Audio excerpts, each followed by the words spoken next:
Gemini, this is your week ahead astrology forecast from Astrology Motivation by Born Without Boundaries. In this video, every single week we review the major planetary aspects and transits and how they impact your natal sun and what that means for your bottom line and your day-to-day.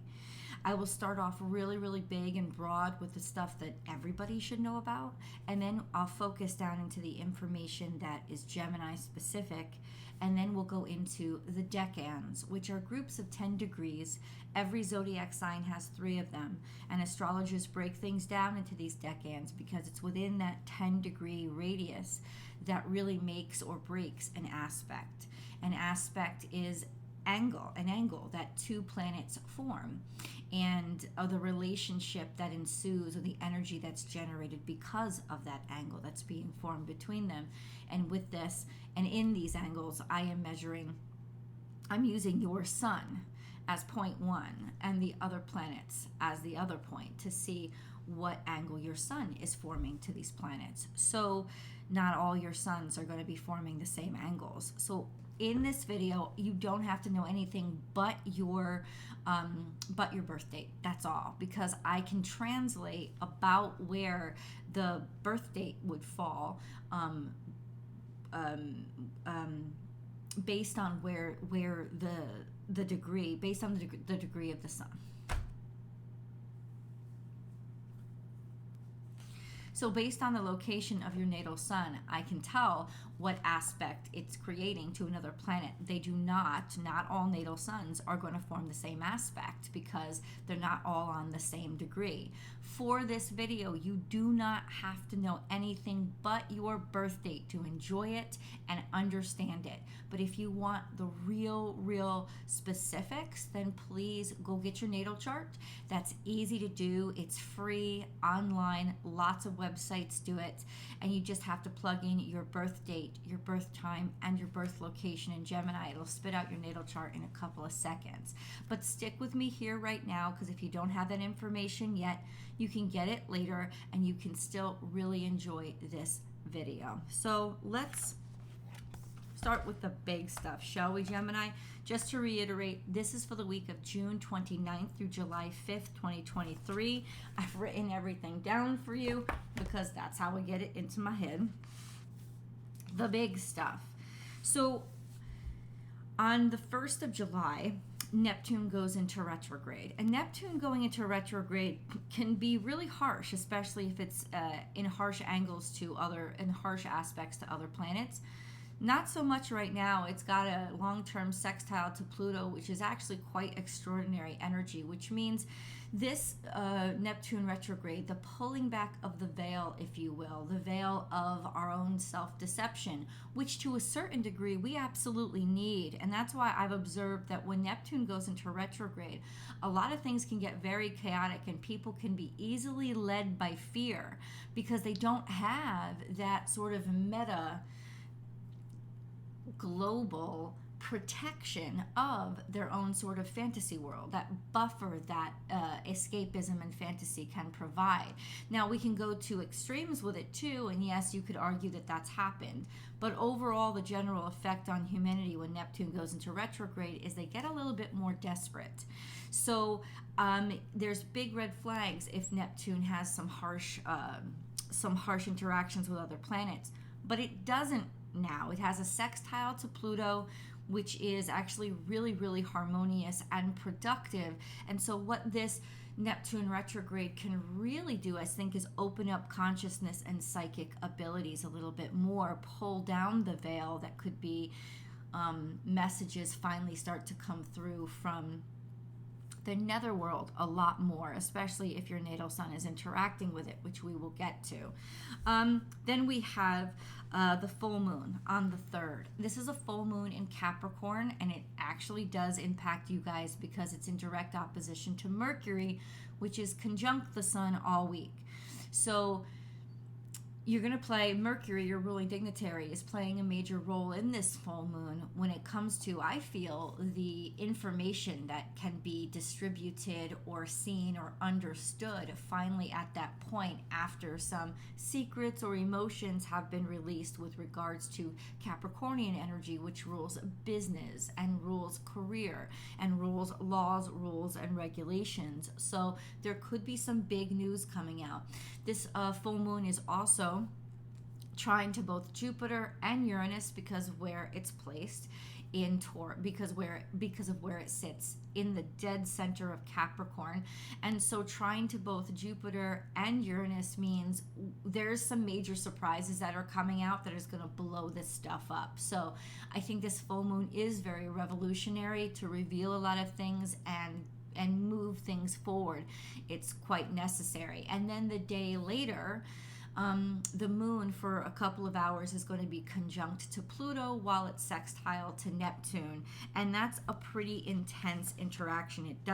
It's also in a loose square to Jupiter when it conjuncts Pluto and sextiles Neptune. So there is it doesn't last long, moon conjunct Pluto, and it happens every month because the moon hits that spot every month. But because it's just gone through a full moon phase, this is really impactful with release of emotions, release of toxins, release of things held onto, release of things hidden, which could be intensified by that really loose square to Jupiter. So that's something to be aware of too. And for a group of you, it's going to be in a pretty major aspect to your sun. So we'll get into that.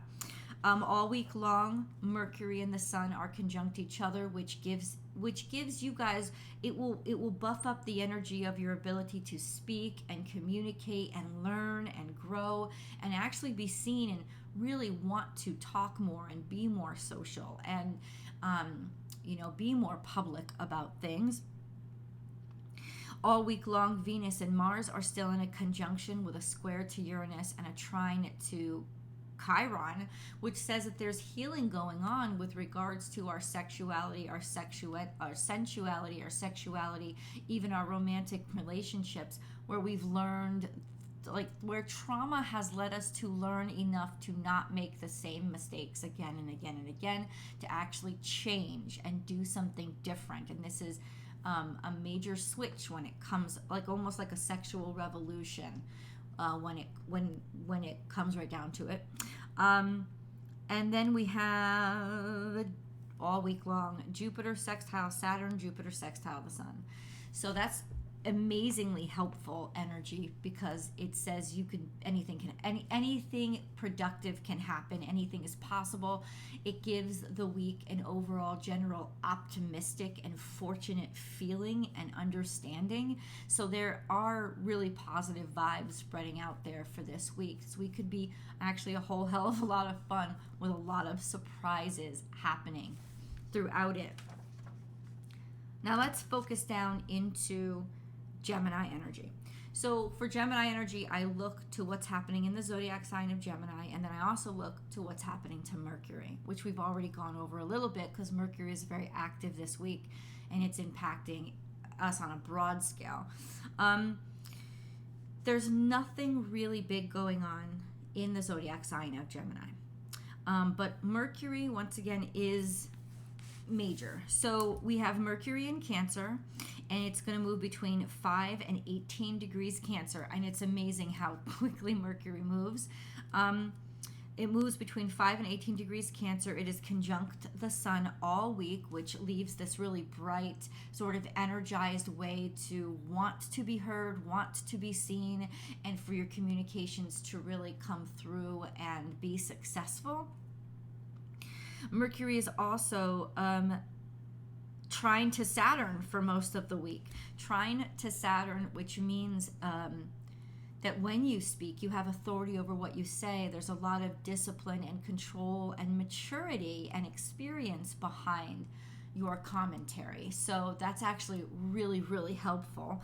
And then we have a semi-square to Uranus, which in my opinion, has been creating a lot of this craziness in people's lives. A lot of people have been coming up to me saying, is Mercury in retrograde or something? Because I've been having problems with this, with this, with this. No, Mercury isn't in retrograde, but it has been in an uncomfortable, but at least this week, it's going to be in a semi-square to Uranus. And depending on where Mercury, your sun, is in other charts, in other words, people's natal sun could be square or in opposition to Mercury, and it can feel like a Mercury retrograde. But just Mercury in general, this semi-square to Uranus could be causing some conflicts or stubbornnesses or like trips, like a confusion when it comes to especially technology, or working on the internet, or any kind of big tech. There could be a little bit of mistakes being made that usually aren't. Just an FYI. On the 4th of July, cool, Mercury is square to Chiron, which could bring up a lot of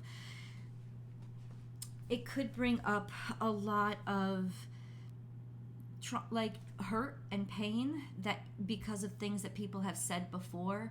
Commentary, criticism, insults could come up that make you feel kind of sad or angry. This is being brought up to challenge you, maybe even to remind you of some things that you should remember before you make any decisions. Or just an FYI, or decisions that have been made against you in the past could come up and challenge you again. The challenge is there to be met, to be addressed, and it could actually strengthen your position once you do. Squares are really releases of energy through conflict or challenge. So Mercury is also in opposition to the full moon. So we have Mercury and the moon opposite each other on the 3rd. Mercury is conjunct the sun, so that really volumizes and almost shines a floodlight on to this situation. Mercury opposite the moon is very emotional, moody, things that will move people being said coming up. So this could intensify conversations and the importance of conversations during and around that full moon period. Let's talk about the decans so I can specifically get into what's impacting your natal sun. So if you know that your natal sun is between 0 and 9 degrees Gemini, you are a Gemini 1. This correlates to May Gemini. So anybody born between May 22nd and the 31st, maybe some of you born on the 21st of May, if Gemini season had started then, in the year that you were born, or the 1st of June, depending on where Gemini season started. But it's around that point. Your natal suns are going to be sextile to Saturn all week long. It's actually been a long-term transit for you, which means constant conflict when it comes to rules, laws, and regulations. These are challenges meant to release energy from you, but they will be screwing with you all year long, and it feels like it's intensified recently. Long term, if you are on the cusp, so the cusp between Gemini and Taurus, which is the 21st, 22nd, 23rd, you would be sextile to Neptune. Your natal suns are trine to Pluto. So that's long term, and that's been impacting you for a while. So trine to Pluto and sextile to Neptune is a spiritual revolution, really an understanding or an opening to your psychic abilities and your intuition, and you should really trust it. Dreams might be more rampant over these next few years, and that's just fine. These planets don't move really fast, and so this sextile to Neptune and trine to Pluto is going to last for a while, and so there's sort of an opening inside of you, a metamorphosis, if you will, to connect more deeply into your spiritual self as well as your psychic abilities and energy. If you are on the cusps as well, this week there is a square to that Venus conjunction to Mars by the end of the week. So by the end of the week, you guys could start experiencing some challenges when it comes to your relationships, your sexuality, your sensuality, the way you feel about yourself, the way you feel you look. Anytime there's any kind of a square to Venus, especially intensified by Mars, by the end of the week, it is not a good idea to change your hair, do your hair, change anything about your aesthetics, whether they're to your body or around you, and it could actually just compromise for a while the way that you feel about yourself. It won't last long, and it's not going to start until the end of the week, but just so that you know. And then on the 4th, when Pluto and the moon are conjunct, your natal suns are trine to that. So there is definitely an energy, sort of a catharsis, maybe in emotions that you have to get out or that have to be seen or revealed, or you have to tap into that have been suppressed, or somebody around you that's important to you. So honestly, I think that's a really opening day, but it could be intensely emotional. Just an FYI. Gemini 2s. So Gemini 2s, if your natal suns are between 10 and 19 degrees Gemini, you are a Gemini 2. This correlates to birthdays between the 1st of June and the 10th of June, maybe into the 11th, but in and around there. If you're born around the 9th, 10th of June, your natal suns are sextile to Venus for this whole week, which does mean that there's opportunities to really have a great, like, just be seen as really beautiful, almost naturally being attractive and being able to be naturally flirtatious. It's a great week for opportunities in love and romance. So if you're single, it's a great week for dating. If you're connected to somebody, it's a great week for intensified romance and a lot of great sex. Because Venus is conjunct to Mars, it's just, this is a great time for you to redo your hair, for you guys to change any aesthetics, really, because it will function very well and you'll be very happy with it. This could also mean some sort of advancement when it comes to finances. So that's a really fortunate thing for you guys in particular. If you're born around the 9th, 10th, all of you sextile to Chiron, which means that you're being inspired to use your trauma. You're finding opportunities to connect to your trauma and make opportunities out of what you're learning or what you've experienced through your hardship. It's also something that makes you far more compassionate. So you're opening up doors for other people while you're building out these opportunities. You're sort of making that road really wide. So it's not just for you, it's for others. And this could really be impacting your life purpose right now over the past couple of years. This week, your natal suns are quincunx to the full moon. So this could be very frustrating energy, frustrating information that comes out, frustrating but stimulating but frustrating energy that comes out around that full moon, especially about what is being brought to light, conversations that people are having, etc., etc. So let's go on then to Gemini 3s. Okay, Gemini 3s, if your natal suns are between 20 and 29 degrees Gemini, you are a Gemini 3. Your birthdays correlate to, say, the 11th through the 21st of June. Now, sometimes the 21st is split because the sun has moved into Cancer, but any of you guys who are up until that point would be about Gemini 3s. So if you're born around the 11th, 12th, then your natal suns are also sextile to Chiron, because for Geminis, it's between the 9th and the 12th of June where your natal suns are really, really in a tight sextile to Chiron. So it's just like I mentioned for Gemini 2s, you'll be finding that over these past couple of years or in this next year, your life purpose or what you do is being driven by what you've learned from trauma and your experiences. Sharing that with others will open up lots of opportunities for you. There's also a long-term square to Neptune, which is now in retrograde, so things could get a little bit tougher just in terms of your fantasies challenging you somehow, or your distractible mind challenging you somehow. And then we have the long-term quincunx to Pluto, but on the 4th, that's going to be hyperstimulated because the moon is going to conjunct it. So on the 4th, right after the full moon, it could be an intensely frustrating and emotional day, especially with people bringing up or you finding stuff coming up that you've wanted to repress inside of yourself. FYI, all week long, your natal suns are sextile to the Venus-Mercury conjunction, and that is extremely sexual, intensely heated, very sensual, and very kind of progress oriented, moving forward. Could be a great time to date, be a great time to take action on improving aesthetics, people finding you more attractive, and even opportunities with finances. So that's a blessing for you guys this week. So if you have any opportunities with any of that stuff, definitely take them, because that energy is working really in your favor this week. And around the 4th, you could just have to release some real toxic energy to make room for those opportunities to grow. FYI. I love you guys, and I hope you've enjoyed this video. Please remember to like it and also subscribe to the channel so we grow over here. We're at 10,000 strong. I reached my goal for the summer, and I love you guys. Thank you so much for it.